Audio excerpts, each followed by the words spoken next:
Hay un hecho y en el medio muchas interpretaciones.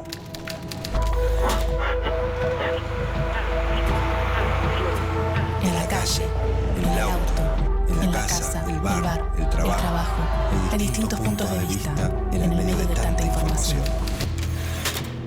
Ahí estamos nosotros, en el medio del ruido.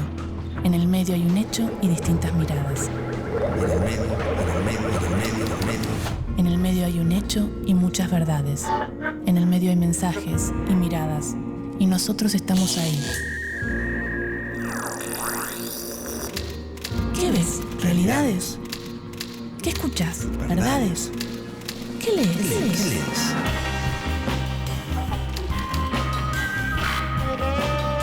En el medio de las noticias, en el medio de la vida, en el medio de la verdad, en el medio estamos nosotros, aturdidos, confundidos.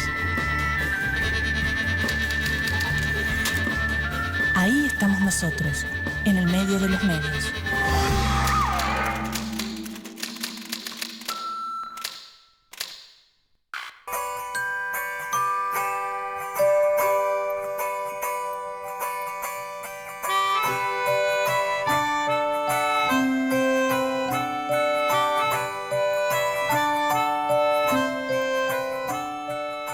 En Argentina, como en otras partes del mundo, las radios comunitarias nacieron como un canal de información alternativo, con mayor diversidad de voces y cercanía con el barrio. Pero en 1980, la última dictadura militar promulgó un decreto ley que acalló sus voces. A lo largo de las 3 últimas décadas, estos impedimentos no lograron detener el crecimiento de estas radios, formadas por diferentes organizaciones y grupos sociales, transformando su legalidad en una necesidad y una obligación de la democracia aún pendiente. En el año 2006, a partir de un decreto presidencial, se regulariza parcialmente su situación y obtienen una licencia provisoria. ¿Pero qué es una radio comunitaria? ¿Cómo trabajan? Hola, Mavi, soy Pablo de Lanús, Copate, bordame una remera de Nahuay. Las radios comunitarias son radios de propiedad de organizaciones sociales o entidades sin fines de lucro o organizaciones libres del pueblo, según la denominación que se quiera dar. Además, agregamos como otras 2 condiciones. La participación de las audiencias, que dejan de ser audiencias pasivas y pasan a ser sujetos participativos en la producción de la radio. Y por otro lado, una organización al interior de la radio también participativa, sin patrones, sin jefes que marquen línea. No es necesariamente una radio de baja potencia, no es necesariamente producciones de baja calidad. Una radio comunitaria funciona como máquina productora de acontecimiento social. Una radio comunitaria, de alguna manera, está expresado por la música de esa comunidad, por ejemplo, la voz de esa comunidad, los problemas de esa comunidad y muchas veces los actores culturales y sociales de esa comunidad. La diversidad está dada por la misma diversidad en la que uno puede encontrar en una comunidad determinada, ¿no? Los intereses son muy diversos y en todo caso lo que los reúne es el tener cosas para contar y construir una agenda distinta a la que estamos acostumbrados a recibir por los grandes medios de difusión que de 1000 cosas que suceden en el día eligen 100 y las construyen como noticia. Y también, y me parece que es central, el tema de la propiedad. Y muchas veces queda de lado justamente el tema de la propiedad, que es un tema que es nodal.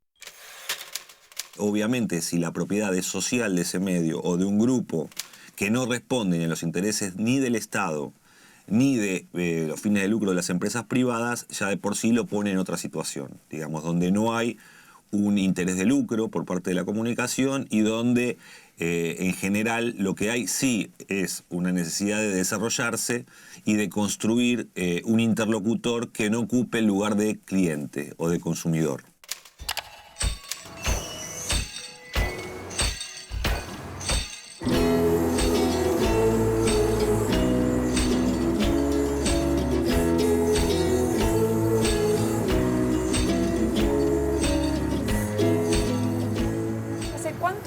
empezó FM Bajo Flores?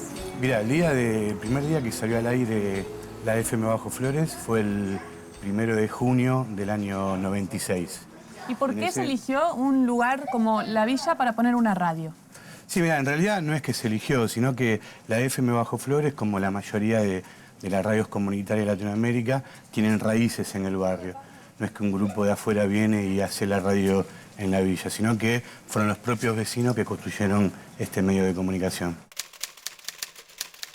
¿Y cuál era la necesidad de generar una radio y no otra cosa? Bueno, vos sabés, ¿no? En los barrios parecidos al Bajo Flores hay muchos derechos que son vulnerados, ¿no? Uno de ellos, concretamente, es el derecho a la comunicación. Empezamos con un transmisor muy chiquito, con un micrófono muy artesanal y en la cocina de un comedor infantil que se llama Museo Enrique Angelelli, que actualmente hoy existe.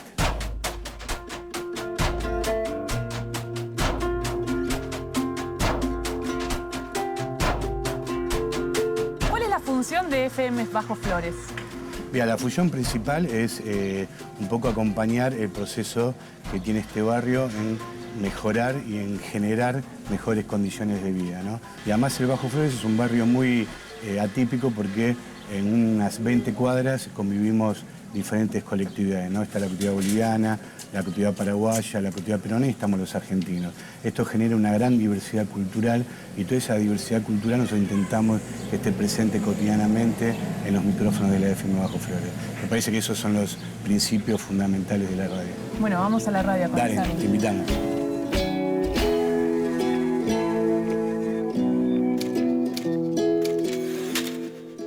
Las radios comunitarias nacen con la necesidad de ejercer un derecho humano, que es el derecho humano a la comunicación. Nos tratan de enseñar que los que tienen la posibilidad de hacer medios son las empresas. Las comunidades también tienen ese derecho. Y las radios, de alguna manera, lo que expresan es la voluntad de una comunidad, que puede ser un barrio, que puede ser una minoría. En 1983, cuando vuelve la democracia, por lo menos la capital federal y Gran Buenos Aires, teníamos no más de 5 radios FM, no más de 10 radios AM. Nosotros empezamos a decir que las voces no estaban expresadas, las voces de la democracia no estaban expresadas. Entonces empezamos a generar estas radios comunitarias para romper el discurso único. Es en definitiva la necesidad de comunicarse que se hace realidad en la creación de un medio y en ponerse al frente de ese medio y en generar las condiciones para que diversas personas que no suelen acceder a los medios de comunicación puedan tener un espacio que puede ser desde un programa hasta la totalidad de una emisora.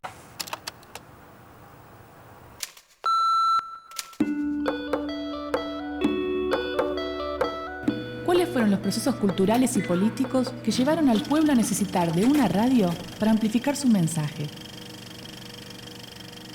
Siglo XX, septiembre de 1947. Colombia. José Joaquín Salcedo, sacerdote, inicia en Radio Sutatensa, experiencia educativa cuyo objetivo es alfabetizar a la comunidad campesina. Los programas se transmiten todos los días antes de que los campesinos salieran al campo. Se repetían al mediodía para las mujeres y volvían a emitirse por tercera vez para quienes no habían podido escucharlos en la mañana. 1950. Bolivia. En los campamentos mineros, los trabajadores instalan y financian radios con el objetivo de informar a la comunidad. En 1970, el número de radios se multiplica, pero los sucesivos golpes militares las desmantelan al verlas como una amenaza. Algunas llegan a sobrevivir en forma clandestina y crean una red de información. En 1983, en Montreal, Canadá, se crea la Asociación Mundial de Radios Comunitarias, AMARC. Esta organización no gubernamental conformada por más de 115 países de todos los continentes se funda con el objetivo de apoyar y contribuir al desarrollo de la radiodifusión comunitaria en todo el mundo para democratizar los medios de comunicación. A mediados de los 80 surgen las radios comunitarias en Argentina, a pesar de la ley de radiodifusión sancionada en dictadura que les niega la licencia por no responder a objetivos comerciales. La necesidad de renovar el espectro radiofónico y expresar otras voces irrumpe en el aire y llegan a ser más de 3.000 emisoras en todo el país. Junio de 1986, Ciudad de Buenos Aires. Nace FM La Boca. Un grupo de amigos y vecinos, con algunos aportes y equipos precarios, le dan espacio a más de 50 sociedades intermedias de la zona y sus alrededores. Así, se conoce la gran contaminación que produce el polo petroquímico de Dock Sud con su planta de coque y el silencio de las empresas responsables en el conflicto. 1989, Córdoba. La Mutual Carlos Mujica funda La Ranchada como parte de su trabajo en el desarrollo y fortalecimiento de organizaciones en villas y barrios carenciados. Aparte de emitir por primera vez el cuarteto, la música popular que identifica a las agrupaciones barriales, La Ranchada difunde acciones relacionadas con la salud, la educación, el trabajo, la vivienda, la alimentación, la niñez y la adolescencia. En el mismo año, en Buenos Aires, nace FM La Tribu, iniciativa de un grupo de estudiantes de la carrera de Ciencias de la Comunicación de la Universidad de Buenos Aires que se propone gestionar un medio propio y lo logra con éxito. La experiencia se transforma en una radio comunitaria que alberga a muchas tribus dispersas durante la década de los 90 y construye así una identidad propia. Actualmente, aparte de tener 70 programas en el aire, La Tribu multiplica su producción y edita discos, libros y material audiovisual. 2002, Guatemala. Se presenta ante el Congreso Nacional la propuesta de ley de radiodifusión comunitaria, promovida principalmente por comunidades indígenas mayas que luchan por su libertad de expresión. Las licencias de emisión se adjudican mediante subasta comercial y esto imposibilita el acceso de estas comunidades que sufren la persecución judicial de los grandes grupos mediáticos amparados por el Estado. Abril de 2002. Durante el golpe de Estado en Venezuela, las radios comunitarias son fundamentales en la denuncia del accionar militar y ante la desinformación que ejercen los medios privados nacionales. El pueblo venezolano exige a viva voz, por todos los medios alternativos, el regreso del presidente constitucional, Hugo Chávez, y alerta a las comunidades sobre la rebelión armada. 17 de agosto de 2005, Argentina. Se regulariza parcialmente la situación de las radios comunitarias al sancionarse la Ley 26.053, que sustituye al artículo 45 de la Ley de Radiodifusión de la Dictadura y que contempla, al fin, a las entidades sin fines de lucro. Las radios comunitarias obtienen una licencia provisoria. 10 de octubre de 2009, Argentina.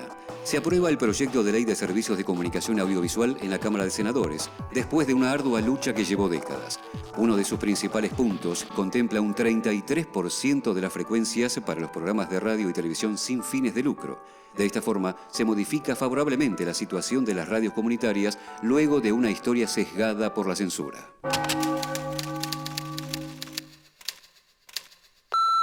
Vamos a ir con un temita. Callejeros, una noche fría en el barrio.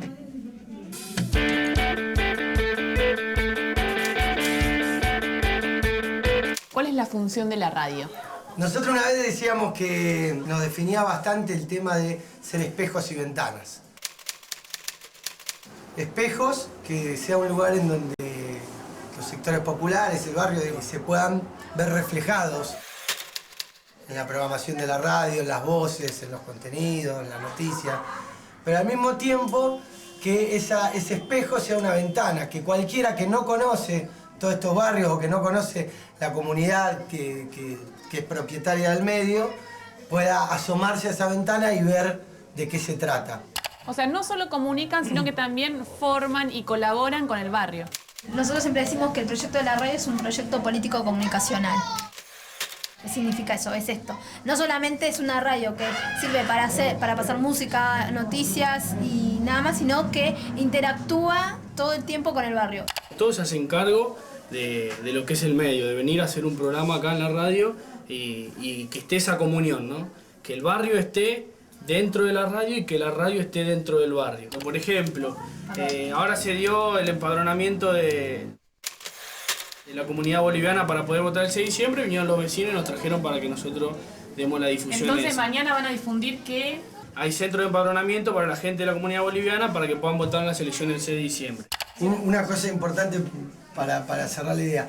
Nosotros no somos los periodistas, o sea, la radio no es la periodista del barrio, porque la radio se involucra, o sea, porque precisamente como es del barrio, se involucra en cada cosa que hace el barrio. Por eso damos talleres de apoyo escolar, talleres de plástica, talleres de música, tenemos la escuelita de fútbol, porque la realidad no la cambiamos nada más desde un micrófono, la cambiamos poniendo el cuerpo además. Me parece que cierto dominio de la ideología neoliberal, por así llamarlo, que en los 90 arrasó con los últimos vestigios de la existencia de lo público en este país, pareciera en esta etapa histórica reconstituirse a partir del sentido de la defensa de la existencia de organizaciones civiles sin fines de lucro, de organizaciones libres del pueblo, como a muchos de nosotros nos gusta llamarlas. Y ahí es donde un medio comunitario, no pensado como una radio chica, de baja potencia o de baja llegada, sino pensado como un espacio que puede identificar fielmente intereses sociales, adquiere un sentido y una relevancia todavía mayor, en donde cada vez se va comprendiendo más que un medio de comunicación, además de un espacio de información y de entretenimiento, es una poderosísima herramienta de integración social, que son los mismos grupos sociales, las mismas comunidades, las que tienen que ir encontrándole sentidos a fin de mejorar sus condiciones de existencia.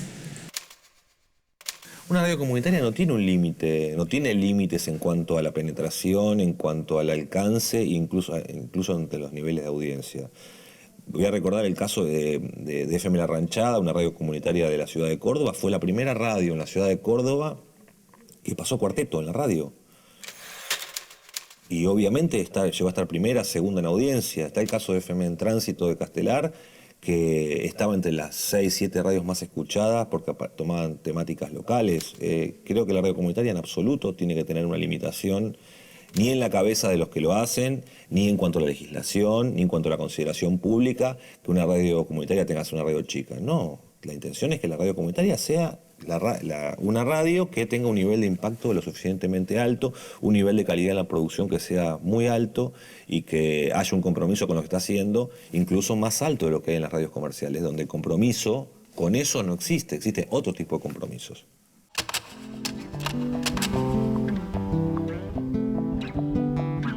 El origen de la radio La Colifata se remonta al año 1991. A partir de los trabajos artísticos que empieza a realizar un grupo de voluntarios llamado Cooperanza, con los internos del Hospital Psiquiátrico Borda.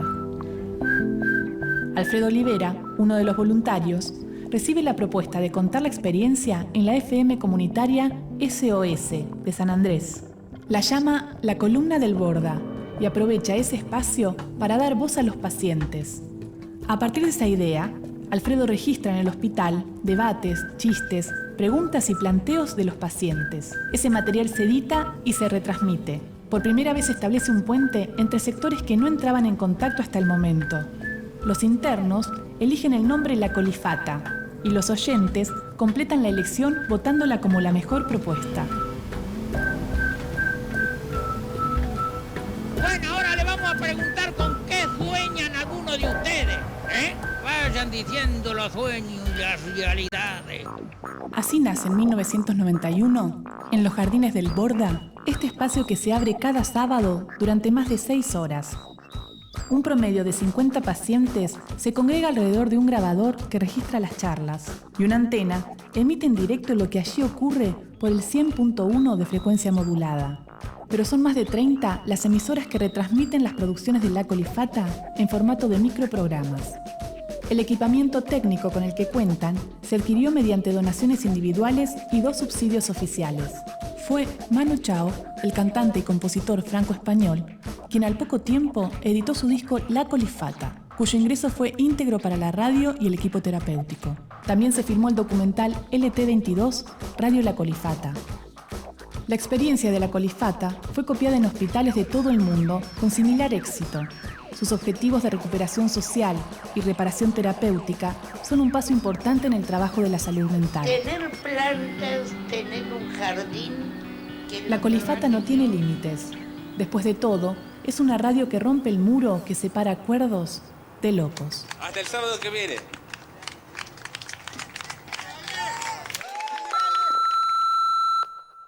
Este chaboncito subió sin un peso. ¿Cómo se llama? Chaboncito se puede decir sí. Menem, ¿no? Bueno, Menem.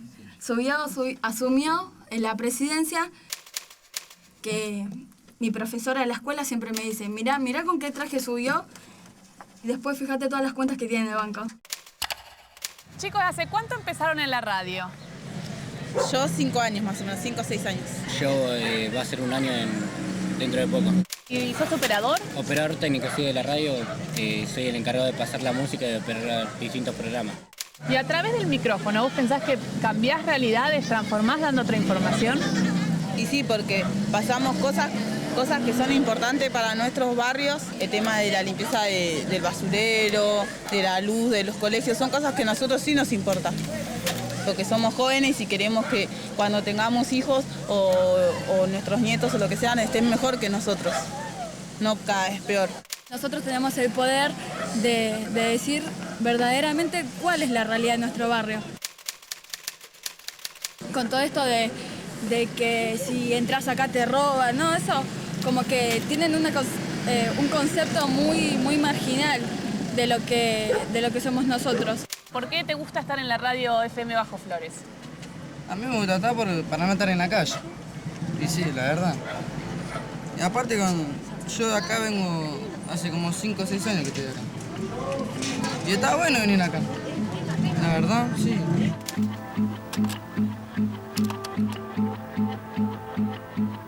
Entonces, y en definitiva, una radio comunitaria es, además de una forma popular de comunicar, una alternativa ciudadana de registrar la realidad subjetiva de una comunidad.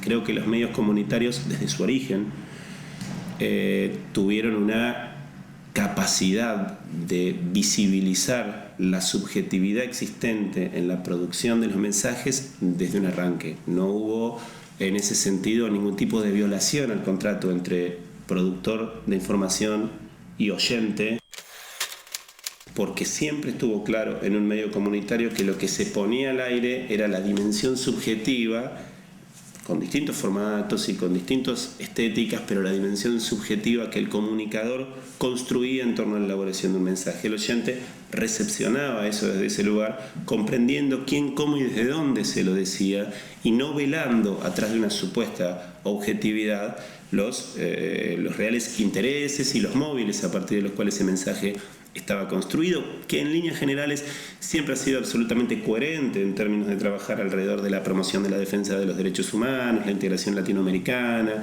la identidad de los sectores marginados. Es decir, ha habido una coherencia ideológica, por llamarlo de alguna forma.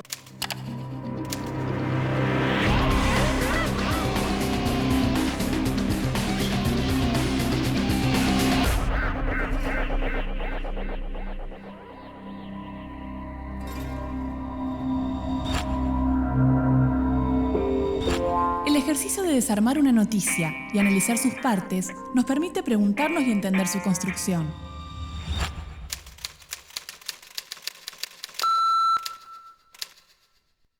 La organización y comunicación de las radios comunitarias en el país, a pesar de los obstáculos políticos, económicos y tecnológicos, se ha consolidado y desde hace algunos años brinda un servicio informativo que también es fuente de noticias para las mismas emisoras.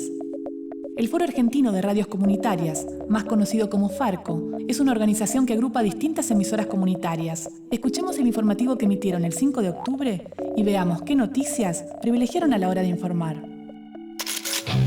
El Foro Argentino de Radios Comunitarias presenta Informativo Farco. El país le da hoy el último adiós a Mercedes Sosa y nos vamos ahora a la provincia de Corrientes porque allí Ricardo Colombi fue elegido nuevo gobernador. Victoria de Ricardo Colombi sobre su primo Arturo. En Chubut, familiares del joven Iván Eladio Torres junto a organizaciones de derechos humanos y vecinos volvieron a pedir su aparición con vida al cumplirse 6 años de su desaparición. El chico fue visto por última vez en la comisaría primera de la policía de Chubut en Comodoro Rivadavia y desde entonces nada se sabe de él.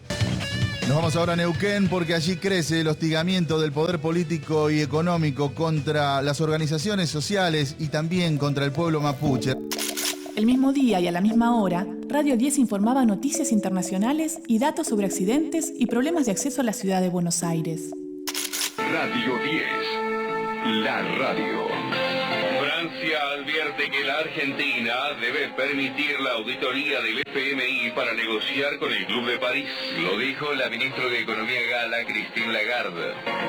Un hombre murió arrollado por un tren. La víctima intentó ganarle con su camioneta el paso a la formación. Ocurrió en la estación Ramos Mejía de la ex línea Sarmiento. A las 8 de la mañana, 32 minutos. Atención conductores, reiteramos, todavía hay varios kilómetros de congestión en autopista del oeste, luego de un accidente entre dos camiones a la altura del Hospital Posadas, en dirección a Capital.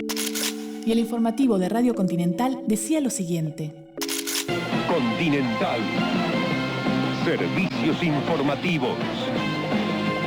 Los seguidores y a quienes les llegó al corazón se reagrupan frente al Congreso para darle el último adiós a Mercedes Sosa.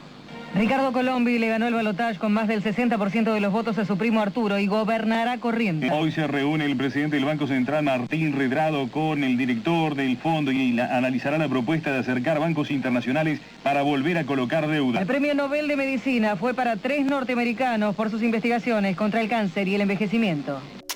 Mientras que los ojos de las cadenas nacionales centran su mirada en el ámbito internacional y en las actividades de Capital Federal, Farco, al ser una radio federal, permite el panorama de todo el mapa argentino, que en el menor de los casos se contempla en las radios comerciales.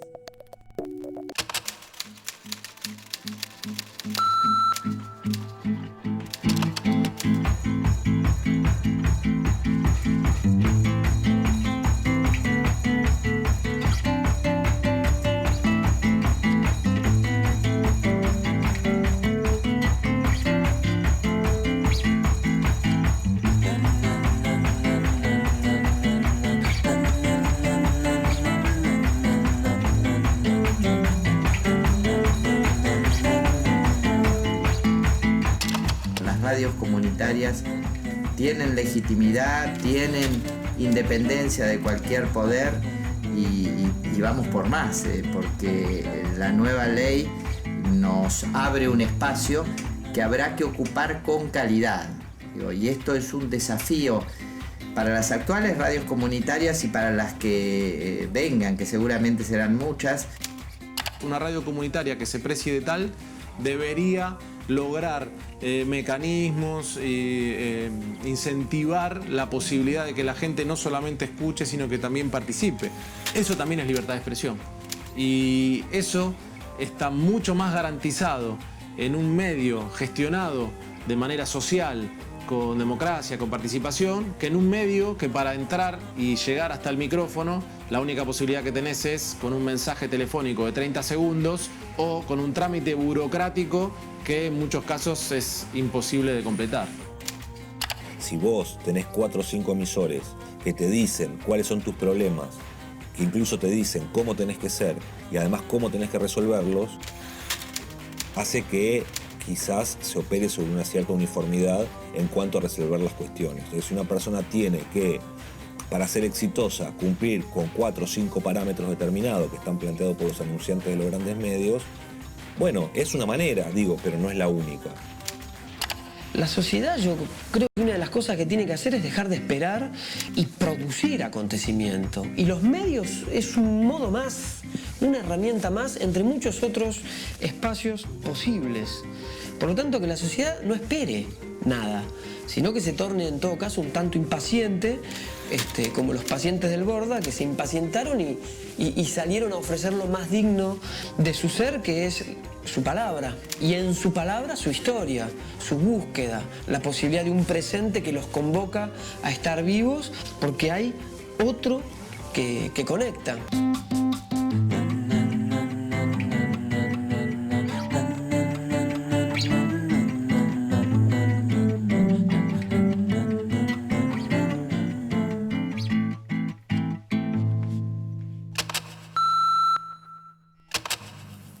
Esto que acabas de ver es solo un programa de televisión. Una visión, una opinión, nuestra interpretación de la realidad. Es nuestra verdad, pero no es la única. Hay diferentes miradas sobre los hechos. Nosotros elegimos qué contarte y cómo. Seleccionamos imágenes y testimonios, como lo hacen los medios, que de un hecho construyen la noticia. Los medios de comunicación eligen qué contarte y son responsables de lo que dicen. Como nosotros, somos los responsables de lo que dijimos en este programa.